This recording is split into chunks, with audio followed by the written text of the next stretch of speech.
Bismillahirrahmanirrahim. Assalamualaikum warahmatullahi wabarakatuh. Salam, Om Swastiastu, Namo Buddhaya, salam kebajikan, salam sejahtera bagi kita semua. Halo, nama saya Bagus Tri Yulianto Darmawan. Saya mahasiswa aktif semester 7 di Politeknik Negeri Jakarta. Kesibukan yang saya miliki saat ini adalah mengurus dokumen-dokumen yang diperlukan untuk melakukan magang di semester 7 ini. Namun ketika periode magang sudah dimulai, maka saya sudah tidak melakukan ini. Selain itu, kesibukan yang saya miliki adalah melakukan proyek sampingan dari teman maupun dosen dan juga melakukan persiapan untuk presentasi terkait paper yang sudah saya buat. Untuk proyek sampingan sendiri, saya contohnya membuat seperti aplikasi simple atau sederhana yang berbasis web di localhost untuk keperluan input data raport agar bisa langsung di print out. Dan juga saya membuat program machine learning untuk clustering data. Dan juga untuk persiapan paper yang saya lakukan adalah membuat presentasi di Google Drive yang nantinya diperlukan untuk presentasi terkait paper yang telah saya buat ini. Lalu proyek yang paling menarik menurut saya itu ada dua, dan keduanya ini berhubungan dengan paper. Yaitu pertama tentu saja paper yang sudah saya buat ini bersama dosen saya. Penelitian yang saya lakukan terkait paper ini bersama dosen saya lakukan selama 1 tahun dari sekitar akhir semester 4 sampai semester 6 ini dan semester 7 ini. Dan ketika saya mulai beralih ke semester 7 ini sudah mulai persiapan untuk presentasi di publisher yang telah saya pilih ini. Lalu yang kedua adalah paper yang saya buat bersama anggota kelompok saya ketika saya studi independen di kampus Merdeka, melalui kampus Merdeka di Bisa AI atau PT Bisa Artificial. Di situ saya membuat paper bersama kelompok saya terkait penilaian proyek akhir. Namun sampai saat ini belum ada kabar dari pihak mentor kelompok saya ataupun dari Bisa AI-nya terkait publikasi paper tersebut. Jadi rencana yang saya miliki adalah saya ingin mempublish paper tersebut secara pribadi tanpa terkait instansi manapun. Tapi tentu saja ini setelah saya diskusikan dengan kelompok saya juga. Lalu yang terakhir adalah tools dan juga scores-nya. Di sini saya bagi menjadi dua, yaitu tools yang ada di device saya seperti di laptop saya ini dan juga tools online. Pertama, tools yang ada di device saya yang saya pakai adalah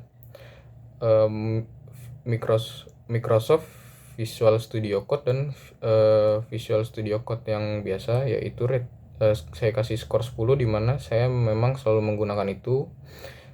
Tapi di sini saya tidak akan memberikan skor untuk masing-masing bahasa pemrograman yang saya gunakan karena mungkin tidak akan cukup untuk waktu 7 menit ini. Yang kedua adalah MySQL dengan skor 8,5. Di sini yang saya maksud MySQL adalah bahasa untuk database itu sendiri. Maksud saya bahasa pemrograman untuk database itu sendiri. Karena untuk DBMS atau database management sistemnya di sini saya pakainya ada 3 dan itu tidak tentu, yaitu bisa PHP-MyAdmin yang ada di EXA-MPP ataupun saya pakai Heidi SQL ataupun Oracle. Lalu yang terakhir yang ada di device laptop saya adalah AnyDesk dengan skor 9. AnyDesk ini merupakan aplikasi untuk melakukan remote melalui HP dengan internet. Jadi ketika saya perlu menyalakan laptop saya dan saya harus pergi keluar rumah, saya masih bisa mengkontrol laptop saya dari jauh. Lalu ada tools online. Pertama di sini ada Google Colab dan juga Kaggle. Google Colab dan Kaggle ini saya beri skor 10. Tools online ini merupakan tools untuk melakukan coding atau pemrograman bahasa Python menggunakan Python Notebook atau IPYNB. Di sini saya pakai 2 tools karena keduanya memiliki kelebihan masing-masing. Seperti dari Google Colab di sini dia punya kekuatan atau power yang lebih besar dibandingkan Kaggle. Namun Kaggle dapat kita tinggal jadi kita programnya kita jalankan lalu kita tinggal pergi atau kita tinggal tidur, karena untuk pemrograman Python machine learning menggunakan Python Notebook ini durasinya itu bervariasi untuk program yang dijalankan. Jadi ketika saya hanya butuh waktu sebentar seperti 10-20 menit untuk menjalankan program itu, saya akan pakai Google Colab.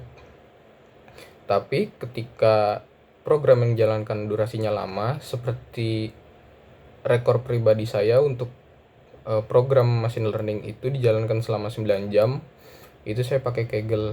Jadi setelah saya jalankan itu saya tinggal tidur dan tidak akan terganggu prosesnya. Sedangkan Google Colab dapat terganggu atau terputus atau segala hal. Lalu untuk tools online lain adalah remove.bg. Itu saya selalu gunakan untuk menghapus background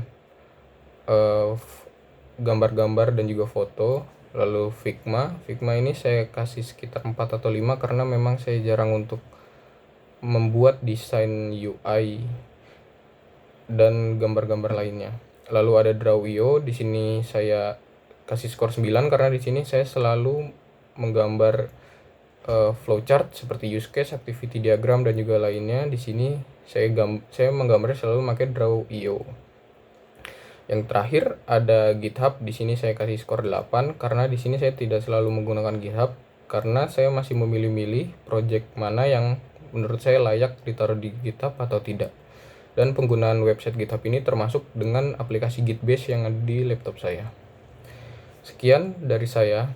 Besar harapan saya untuk berpartisipasi dalam perusahaan Telkom ini. Terima kasih atas waktu dan pertimbangannya. Wassalamualaikum warahmatullahi wabarakatuh. Shalom, Om, Santi, Santi, Santi, Om. Namo Buddhaya, salam kebajikan.